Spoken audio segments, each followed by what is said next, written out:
Hi ಎಲ್ರಿಗೂ ನಮಸ್ಕಾರ. ಎಲ್ಲರೂ ಹೇಗಿದ್ದೀರಾ? ತುಂಬ ದಿನ ಆದಮೇಲೆ ವಿಡಿಯೋ ಮಾಡ್ತಾ ಇದ್ದೀನಿ. ಇದು ಮೇಕೆದ ಮೆದುಳು. ಇದನ್ನು ಹೆಂಗೆ ಫ್ರೈ ಮಾಡೋದು ಅಂತ ತೋರಿಸ್ಕೊಡ್ತೀನಿ ಬನ್ನಿ. ಮೊದಲು ಒಂದು ಪಾತ್ರೆಗೆ ಬಿಸಿನೀರು ಕಾಯಿಸ್ಕೊಂಡು ಬೇಯಕ್ಕಿಡೋಣ. ನೀರನ್ನ ಹಿಂಗೆ ಕಾಯಕ್ಕಿಟ್ಟು ಇದು ಕುದಿದ ನಂತರ ಬೇಯಕ್ಕೆ ಹಾಕೋಣ. ನೋಡಿ, ನೀರು ಕುದೀತಾ ಇದೆ. ಇವಾಗ ಮೆದುಳನ್ನ ಹಿಂಗೆ ಉಂಡೆ ಸಮೇತನೇ ಹಾಕಬೇಕು. ಇದಕ್ಕೆ ಒಂದು ಅರ್ಧ ಚಮಚ ಅರಿಶಿನ ಹಾಗೆ ಒಂದು ಅರ್ಧ ಚಮಚ ಉಪ್ಪು ಹಾಕಿ ಬೇಯಿಸಿ, ಯಾಕೆಂದರೆ ಹಸಿ ವಾಸನೆ ಹೋಗ್ಬೇಕಲ್ವಾ, ಅದಕ್ಕೋಸ್ಕರ. ಒಂದು ಕುದಿಬೇಕಿದು, ಆ ಥರ ಕುದಿಸಿ.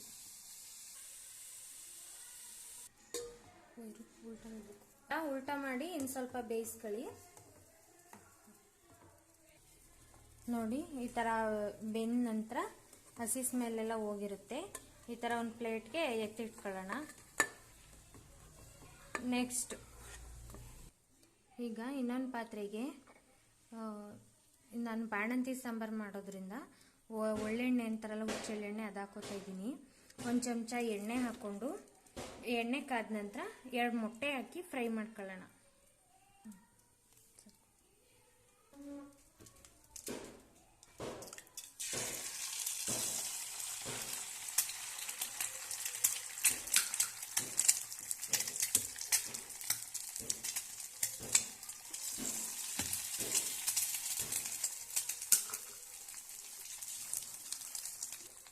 ಇದು ಆಮ್ಲೆಟ್ ರೀತಿ ಆಗಬೇಕು, ಅಲ್ಲಿವರೆಗೂ ಬೇಯಕ್ಕೆ ಬಿಡೋಣ. ಇದಕ್ಕೆ ಅರ್ಧ ಚಮಚ ಮೆಣಸಿನ ಪುಡಿ, ಕಾಳು ಮೆಣಸು ಪುಡಿ, ಹಾಗೆ ಅರ್ಧ ಚಮಚ ಉಪ್ಪು ಹಾಕಿ ಬೇಯಿಸ್ಕೊಳ್ಳೋಣ. ಟೇಸ್ಟ್ ತುಂಬ ಚೆನ್ನಾಗಿರುತ್ತೆ. ಇದನ್ನ ಆಮ್ಲೆಟ್ ರೀತಿ ಆಗಿರುತ್ತಲ್ಲ,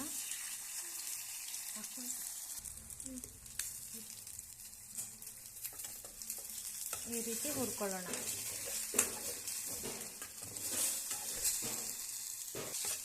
ಈ ಥರ ಹುರಿದು ಎತ್ತಿಟ್ಕೊಳ್ಳೋಣ. ಮತ್ತು ಇನ್ನೊಂದು ಪಾತ್ರೆಗೆ ಎಣ್ಣೆ ಹಾಕೊಳ್ಳೋಣ. ಹಾಗೆ ಇನ್ನೊಂದು ಪ್ಯಾನ್ಗೆ 2 ಚಮಚ ಎಣ್ಣೆ ಹಾಕ್ಕೊಂಡು ಕಾದ ನಂತರ ಸಣ್ಣ ಕಟ್ ಮಾಡಿರೋ ಈರುಳ್ಳಿ 2 ಆದರೂ ಹಾಕೊಳ್ಳಿ. ನಿಮಗೆ ಕ್ವಾಂಟಿಟಿ ಜಾಸ್ತಿ ಬೇಕು ಅಂದರೆ 2 ಹಾಕಿ, ಇಲ್ಲ ಕಡಿಮೆ ಬೇಕು ಅಂದರೆ 1 ಹಾಕಿ. ಹಾಗೆ ಸ್ವಲ್ಪ ಕರಿಬೇವಿನ ಸೊಪ್ಪು, ಅದನ್ನು ಅಷ್ಟೇ ನಿಮ್ಮ ಟೇಸ್ಟಿಗೆ ತಕ್ಕನಾಗೆ ಜಾಸ್ತಿ ಕಡಿಮೆ ಹಾಕೋಬೋದು. ಕರಿಬೇವಿನ ಸೊಪ್ಪು ಹಾಕೋದ್ರಿಂದ ಎಕ್ಸ್ಟ್ರಾ ಟೇಸ್ಟ್ ಕೊಡುತ್ತೆ ಈ ಮಿಡ್ಲೆ ಫ್ರೈ ಮಾಡಿರೋದು. ಹೀಗೆ ಕೆಂಪಾಗೋವರೆಗೂ ಹುರ್ಕೋಬೇಕು. ಈ ರೀತಿ ಕೆಂಪಾದ ನಂತರ ಒಂದು ಅರ್ಧ ಚಮಚ ಶುಂಠಿ ಬೆಳ್ಳುಳ್ಳಿ ಪೇಸ್ಟ್ ಹಾಕಿ ಹಸಿ ವಾಸನೆ ಹೋಗೋವರೆಗೂ ಹುರಿಬೇಕು. ಹಾಗೆಯೇ ಅರ್ಧ ಚಮಚ ಮೆಣಸಿನ್ಕಾಯಿ ಪುಡಿ, ಅರ್ಧ ಚಮಚ ಗರಂ ಮಸಾಲ,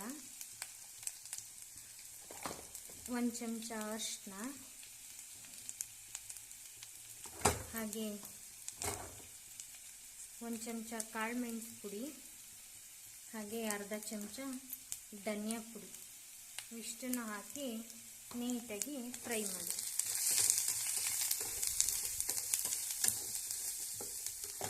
ಹೀಗೆ ಚೆನ್ನಾಗಿ ಬೆಂದು ಎಣ್ಣೆ ಬಿಟ್ಕೊಂಡ್ಮೇಲೆ ಈ ಥರ ಕಟ್ ಮಾಡಿ ಮೆದುಳನ್ನ ಹಾಕಿ ಫ್ರೈ ಮಾಡಬೇಕು.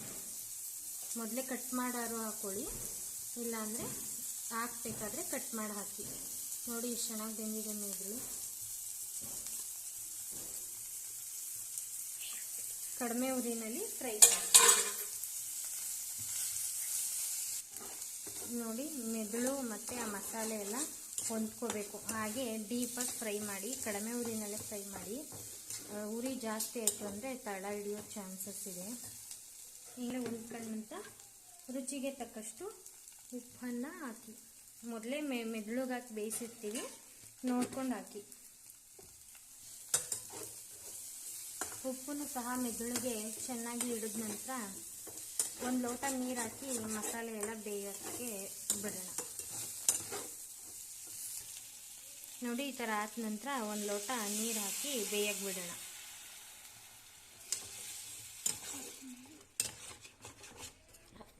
ಹಿಂಗೆ ತಳ ಹಿಡ್ದಿರೋದು ಸ್ವಲ್ಪ ಎಲ್ಲನೇ ಈ ಥರ ಬಿಡಿಸ್ಕೊಂಡು